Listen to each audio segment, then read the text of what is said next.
So another non-Asian guy talking about Asia. So yeah, I will give you a different perspective. I'm going to talk about how your game must be changed from the game design perspective and how you should design games for Chinese market.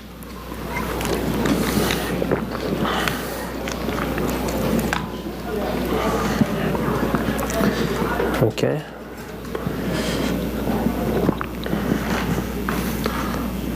So I guess this is a camera, so I will try not to move. So, huh? I can move? Okay. Yeah. Okay, today's topic, why US games cannot copy their own success in China, and hopefully I will give you some ideas how to fix this. First, like 1 minute to tell you more about my company. It's the biggest game production studio in Bulgaria, self-sustained, self-funded, located in those small red dot, eastern part of Europe, since 2017 and 7. So we are 185 people right now. Those are the awards that we value the most. In 2014, we took the 4th prize in Central Europe for revenue growth of 498%. In 2015, 14th place with revenue growth of 592%. We have 2 spin-offs in our company. First spin-off is School for Developers. It's actually produced 20% of the industry growth of, on human resources. And the second spin-off we have is outsourcing company, started in 2015. So far we won the Global Sourcing Association in London last year. So this is our recent title. It's specially designed for the MENA region. It uses our own engine. It's an MMO title. You can see the stats. It was featured by Apple and Google on 2nd of February. So far, this is the biggest success on the revenue side that we have. It's actually, the number is right, 62 euro per daily active user per month. So what I do, I'm the Chief Operating Officer of the company, also a lead producer of our internal engine. 70 years executive roles, 20 plus lectures worldwide. And the last question, why I'm talking about Asia and especially China. I was a jury member at the first International Mobile Game Awards in China. And of course, not to forget, I was a mentor at Game Founders Malaysia, having a chance to work with 15 of the brightest talents in the indie developers there. So let's get back to the question, why US games can't copy their own success in China? The simple answer, you can see it, because we are different. You cannot sell one product worldwide and to expect to have the same results. So I will start with the bad news. And the bad news is that going west is easier than going east. So why is that? It's because two reasons. First is extreme government regulation of publishing your game in China. And the second reason is that there are hundreds of stores. So far, hundreds of stores means that you have to give your source code. That means that there would be a local team that will be responsible for integrating your game on every single store there. Some of them already has one SDK that works the whole job, but they still want your source code. So to be able to modify your games and to be able to do business there and to sign the contracts and to find the right person there, You have to start with the cultural differences. My advice is to start reading some books. This is my favorite, really short, 101 stories for foreigners to understand Chinese people. I bought it at the airplane in Shenzhen. It was like amazing experience for me. The other one, you can find it on Amazon. It's East Meets West, a young artist from China, Yang Liu, who is representing graphically the differences between both countries. So, to launch successfully game there, you have to know what is your target audience, right?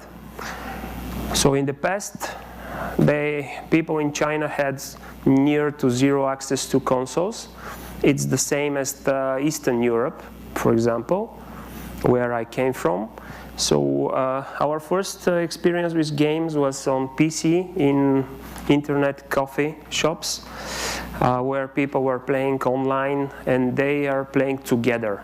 So that means that the average Chinese gamer wants multiplayer game, doesn't want to compete with the computer. So another thing is that because of that, average Chinese gamer is a lot younger than the US one and prefer to play on the Android smartphone and love hardcore MMO games. 60% of the gamers are male and also spend more than 6 hours per day. So I was looking in my phone to find a picture I took in the Chinese metro.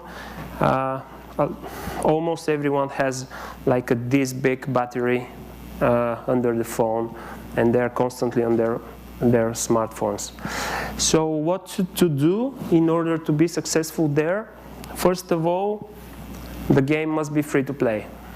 It's a mandatory. With the piracy and with all the stores and all the competitors that you have, premium titles are just unable to have success there. You need a multiple progression system in every game. You have to make them to play as much as possible and to reward them for their everyday dedication to your game. So other thing is that similar to a MENA region, you can freely make it pay to win. So actually it's it's a must to make it pay to win. So remove all the things that you already put in your game, guided by your concept of fairness. So you have to remove fight matching system, you have to remove growth and booster limits, you have to remove attack rules, restrictions, everything. Implement black market, allows people to buy resources and army from the day one if they want. So this is a quick representation of how the concept of fairness actually affect our game designer decisions. So in US, also in Europe, if you are away of the game from one day, you receive a welcome back bonus for, let's say, 10,000 gold. If you are 2 days away from the game, you receive 50,000 gold bonus as a welcome back gift. So why is that? This is because we don't want to lose the tempo of your competitors, because you were off the game and your competitors was online, so they already progress. So to be able to compete with them, we just give you bonuses to make you more stronger and to get back to the competition. In China, is like in real life. When leaving the game, your production stops. So it's like you're not going to job, there is no paycheck, not going to school, you didn't learn anything, right? So you can progress in the game only if you're in the game. So this is the major differences. Other different things. You hide how much your whales spent as much as possible, of course, because we know here in the West, being proud of using money in the game is like being proud of using doping in sports. So your competitors are going to laugh at you, say, hey, I know you're a weak player, but because of your big pockets, you can beat me without money. It's going to be a different story.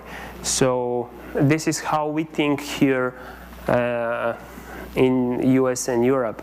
In China, high rollers actually has their names written in golden. They have big crowns and they have custom made avatars, and everyone knows that they spend a lot of money. So you have to create a high status for those players. It's a mandatory. Otherwise they are going to leave your game because they don't get their VIP status. So talking about monetization, actually US games are better, European one as well, but we are too aggressive. So I have a chance to play more than 100 titles, and I never saw someone trying to sell me something after I finish the tutorial or after logging on the second time. Here we are super aggressive, so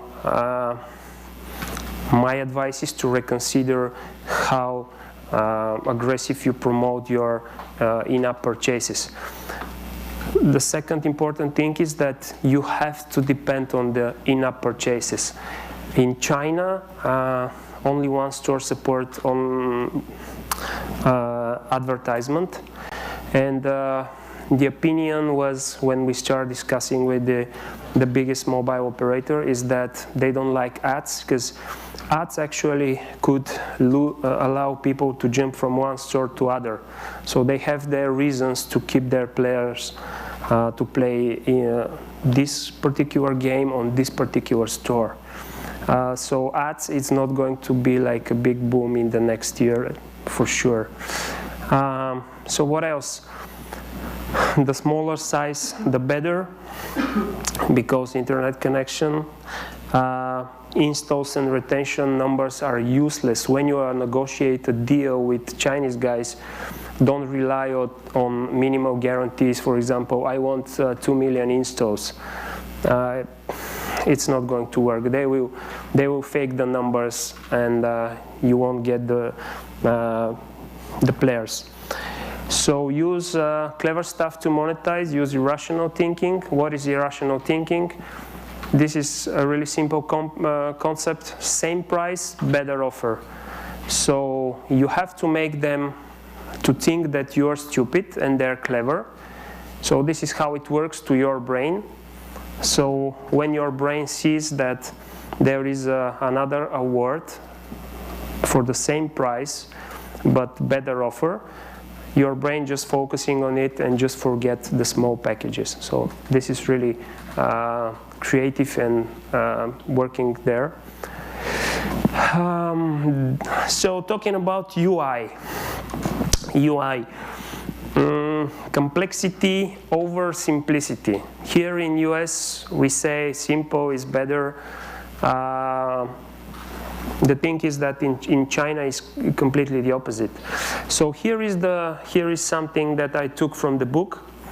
Yang Liu said, in the traditional Chinese painting, the reduction of visual tools and elements is the highest level of art. You know what? Yeah, I know you know the answer. It's absolute bullshit. So they just don't follow this advice. This is how our user interface looks like. Simple and clean as possible. Even if we could remove one of the fish, we will do it. Like when I enter in the shower 2 days ago in my hotel here in San Francisco, there is only one turning knob. The first 15 degrees was just for on and off, and the other degrees was how hot and cold I want. So in Europe, we at least have two knobs, like one is for the temperature, one is for the, for the pressure of the water. And here they even remove it, like only one knob. This is how the Chinese games looks like. So the fishes are elements of the UI. So we're working on a title for Korean market right now, which is pretty much the same about art. And they ask us to put 16 shortcuts on the main screen, 16. So imagine that the ship is your game, so almost there is no place to see the actual game. So I was really confused when I started reading about Chinese games and Chinese market. I wanted to prepare myself being judge there. So I saw they have this book, which is amazing book, and every artist in our studio knows it by heart. So when I saw it's published in Chinese, I said, yeah, they follow the same rules, but it's not the truth. In the book, it says, get rid of half of the words on each page, then get rid of half of what's left. So this is how we do it here. Simplicity over complexity. We remove everything. This is how they do it. Look familiar? So those are like conversation that can go for like ages, and you just click next, next, next, next. And actually, if you want to publish a game there, you have to have a storyline which is wide and big and involves a lot of characters and a lot of text inside. So be prepared to have a lot of text. So what else? We jump to classic metagaming. This is something that they love. I personally don't love someone to completely change my game after a week, but actually they do it. We use like mini games, like you have your main game and then some other mini games just to spend more time online. They do it like the opposite way. They start with a mini game, and if you spend like a week collecting goats with your finger, they just give you, said, hey, this is the reward. You just unlock the real game. Talking about content, you have to quadruple the content. If you have only 100 levels, it's not enough. You have to have 500 levels. They will play it and they will say, hey, this game is too easy to beat, so that's it. They consume a lot of content because they spend a lot of hours online. So you have to show them that your game has, like, sometimes it's better if you don't have time to create content, just make the last level impossible to beat and just lock them there and buy some time to create another content. This is the game I personally recommend if you want to go to China.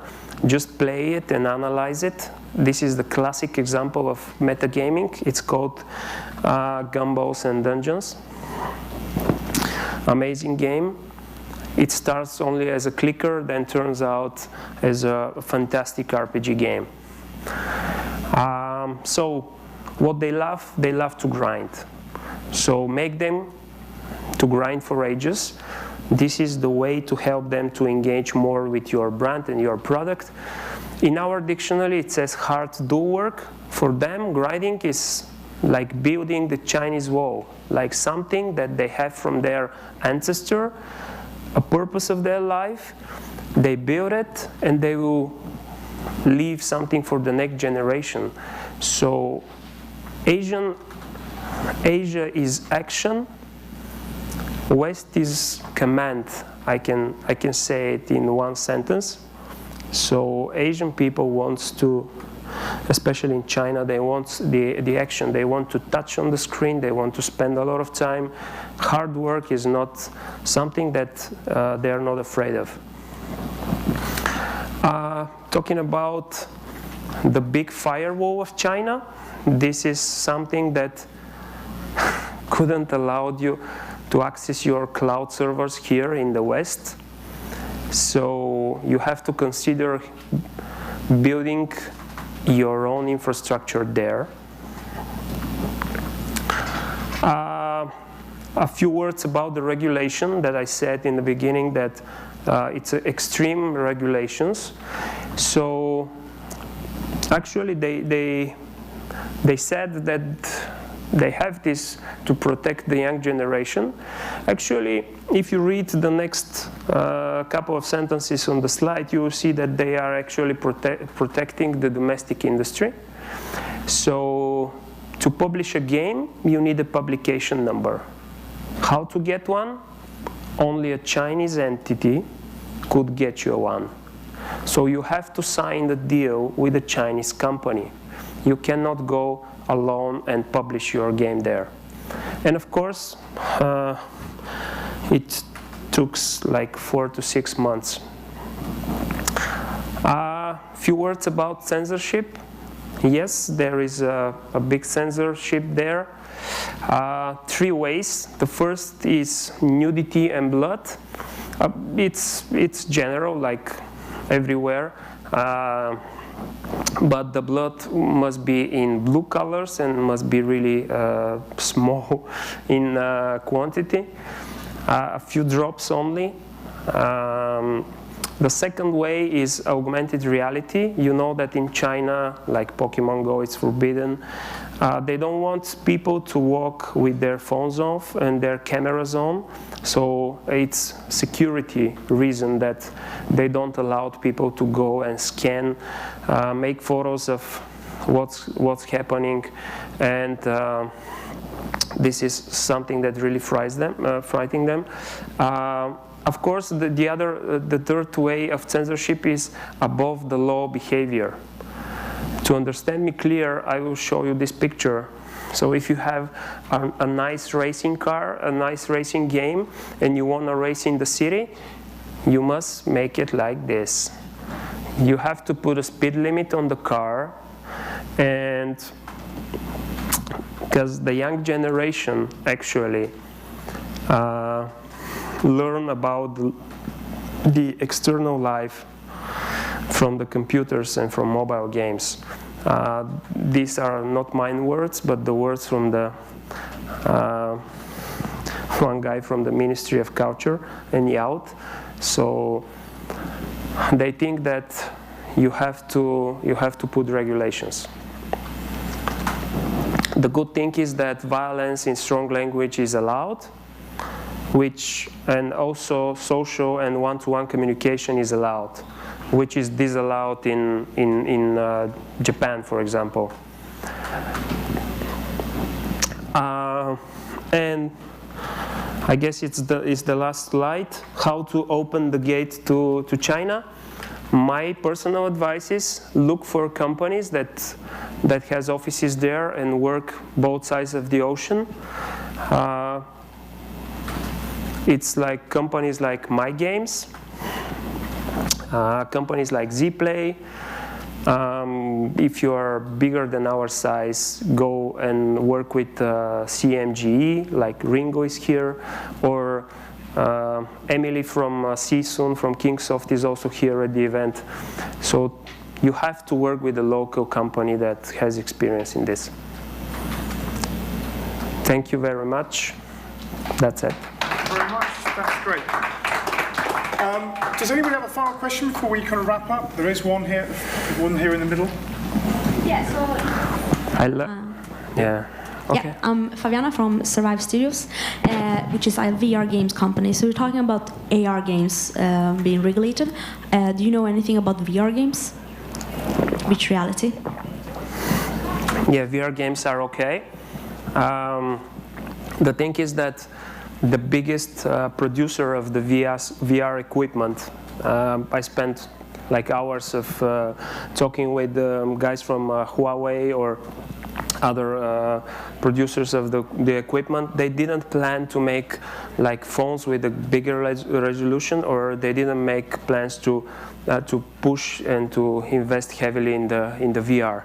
So from the technical side, and Chinese are more how to say, responsible for the technical side of the VR development, because here we are from the content side, and a lot of companies are producing content. They don't have problem with this. You can have VR there, but they still don't think it's too big to invest heavily in VR as a technology.